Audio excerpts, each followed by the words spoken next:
नमस्कार, स्वागत है आपका सागर कोचिंग सेंटर भगवानपुर में। मैं हूं श्रवण कुमार सागर। आज की इस वीडियो में आपके लेकर के बिहार बोर्ड क्लास 8 वार्षिक मूल्यांकन परीक्षा 2025 के लिए गणित का मॉडल क्वेश्चन पेपर। तो आइए वीडियो को शुरू करते हैं। इस तरह से कुछ चीज़ भरने के लिए ऊपर में रहता है जो कई बार बता चुके, तो आप लोग समझ गए होंगे। आइए सीधा क्वेश्चन पे चलते हैं। तो यहाँ पे देखिए, पहला जो प्रश्न है यहाँ पे सही सही मिलान कीजिए। ठीक है, तो यहाँ पे इस साइड दिया हो, इधर भी दिया है, तो हमको सही सही मिलाना है। चलिए देखते हैं कैसे मिलाएंगे। तो यहाँ पे पहला है क्रम विनिमय नियम।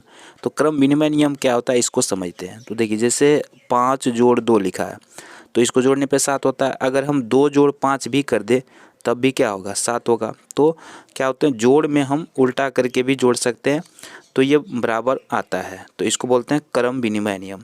इसी तरह से अगर गुना में हम लोग करते हैं 5 गुना 2 या 2 गुना 5 कर दे तब भी आंसर बराबर रहेगा। तो इसको कहते हैं गुना का क्रम विनिमय नियम। तो इस तरह का देखिए किस में है, यहाँ पे लिखा गया है 2 जोड़ 5 5 जोड़ 2, तो ये हो जाएगा क्रम विनिमय नियम, सीधा सीधा मिल जाएगा इसका। फिर -6 का योज्य प्रतिलोम। अब हम समझते हैं योज्य प्रतिलोम क्या होता है। तो जब दो संख्याओं को जोड़कर उसका योगफल शून्य होता है तो उसको कहते हैं योज्य प्रतिलोम। तो अब देखिए -6 में हम क्या जोड़ेंगे कि ये शून्य हो जाए। तो सीधी सी बात है, यहाँ पे हमको +6 जोड़ना पड़ेगा तब जाके ये शून्य होगा। तो -6 का योज्य प्रतिलोम क्या हो जाएगा, 6। फिर है पूर्ण घन संख्या। तो पूर्ण घन संख्या क्या होता है, जो किसी संख्या का घन हो। जैसे 1 का घन 1, 2 का घन क्या होता है 8 होता है, 3 का कितना होता है 27, 4 का 64, 5 का 125। तो ये सब जितने भी संख्या है 1, 27, 8 है ना, 64, 125, इसी तरह 216, 343, तो ये सब पूर्ण घन होता है। तो यहाँ देखिए कौन हो जाएगा इसमें पूर्ण घन, तो 8 क्या होगा पूर्ण घन होगा, क्योंकि ये 2 का घन है। चलिए उसके बाद है 343 का घनमूल आप निकालेंगे तो 7 निकलेगा। तो इस प्रकार हम इसको मिला सकते हैं। ठीक है, आगे बढ़ते हैं नेक्स्ट क्वेश्चन की ओर। यहाँ पे देखिए इसमें क्या होगा कि 4 विकल्प दिए रहेंगे, इसमें से एक सही होगा, ये आपको चिन्ह लगाना है। तो पहला प्रश्न पूछ रहा है सबसे छोटी अभाज्य संख्या है। तो अभाज्य संख्या आपको पता है कहाँ शुरू होता है, 2, 3, 5, 7, ये सब अभाज्य संख्या है, 11, 13 है ना। तो अभाज्य संख्या क्या होता है, जिसका मात्र 2 ही गुणनखंड हो, है ना, वो होता है अभाज्य संख्या। तो इस तरह से सबसे छोटा अभाज्य संख्या क्या होता है, 2 होता है। तो पहला ही ऑप्शन सही है। नेक्स्ट क्वेश्चन देखिए, n भुजा वाले बहुभुज के सभी अंतःकोणों का योगफल होता है। तो इसका जो सूत्र होता है वो होता है n-2 गुना 180। ये याद रखना है आपको। अगर ये सूत्र याद रखते हैं तो किसी भी जैसे देखिए कोई बहुभुज ले लेते हैं, जैसे ये हो गया आपका पंचभुज। ठीक है, सही से बना देते हैं थोड़ा सा। ठीक है, ये हो गया आपका पंचभुज। अब कह रहा है इसके सभी अंतःकोणों का योग कितना होगा। तो आप इस फॉर्मूला से निकाल सकते हैं n-2 गुना 180। तो n यानी जितना भुजा है, तो इसमें 5 भुजा है तो 5 ले लीजिए, माइनस हो गया 2, इसको गुना करना है 180 से। ठीक है, 5 में से जो 2 जाएगा 3 और गुना हो जाएगा 180, 18 × 54 यानी 540 होगा इसके सभी अंतःकोणों का योग। तो ये याद रखना है n-2 गुना 180 होता है बहुभुज के अंतःकोणों का योग।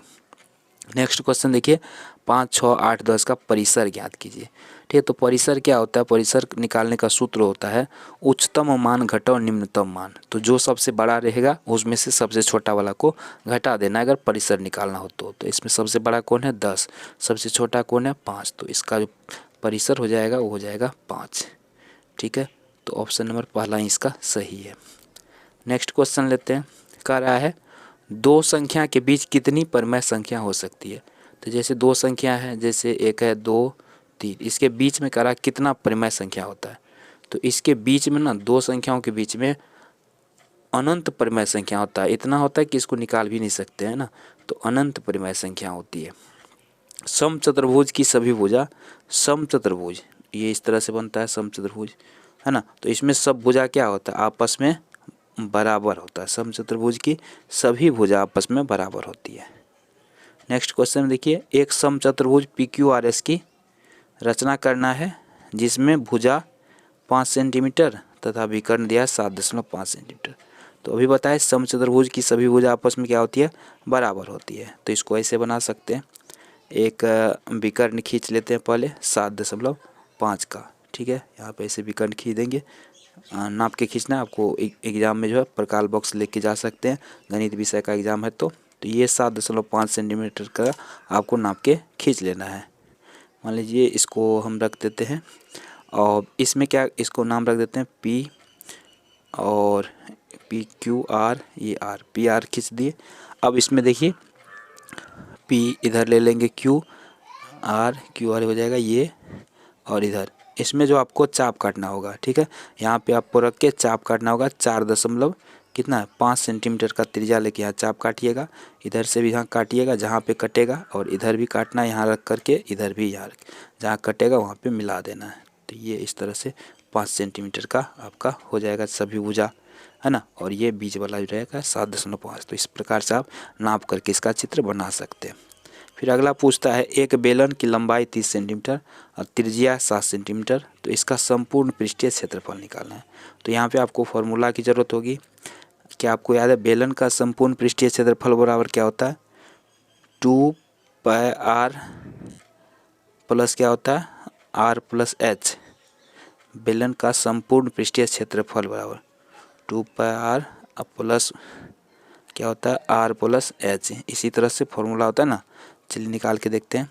2π का मान क्या हो जाएगा 22/7, और ये हो गया r कितना दिया है 7 इंटू, हाँ प्लस में क्या हो गया r प्लस h, r हो गया 7 और h हो गया कितना आपका लंबाई 30 है, तो ये हो जाएगा 30, ठीक है। तो इस प्रकार इसको सॉल्व कर लेंगे।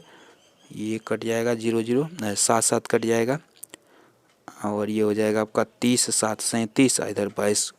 चलिए इसको सॉल्व कर लीजिएगा, आंसर आ जाएगा, ठीक है। तो इस प्रकार हो जाएगा। नेक्स्ट क्वेश्चन है 10,000 रुपये का 10% वार्षिक की दर से 5 वर्ष का साधारण ब्याज और चक्रवृद्धि ब्याज याद कीजिए। यहाँ पे आपको फॉर्मूला की ज़रूरत होगी। तो साधारण ब्याज का सूत्र क्या होता है आपको पता है, P गुना R गुना T बट्टा होता है 100, है ना। यहाँ P का मतलब है मूलधन से जो कि है 10,000, ठीक है।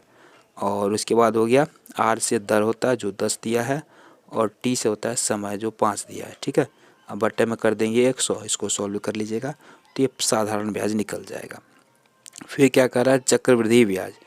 तो चक्रवृद्धि ब्याज यानी CI, तो CI का सूत्र होता है P और उसके बाद होता है इंटू 1 प्लस R बट्टे 100, और यहाँ पावर में n दे दीजिए या t दे दीजिए -1, ठीक है। ये वाला फॉर्मूला से इसको आप चक्रवृद्धि ब्याज को निकाल सकते हैं।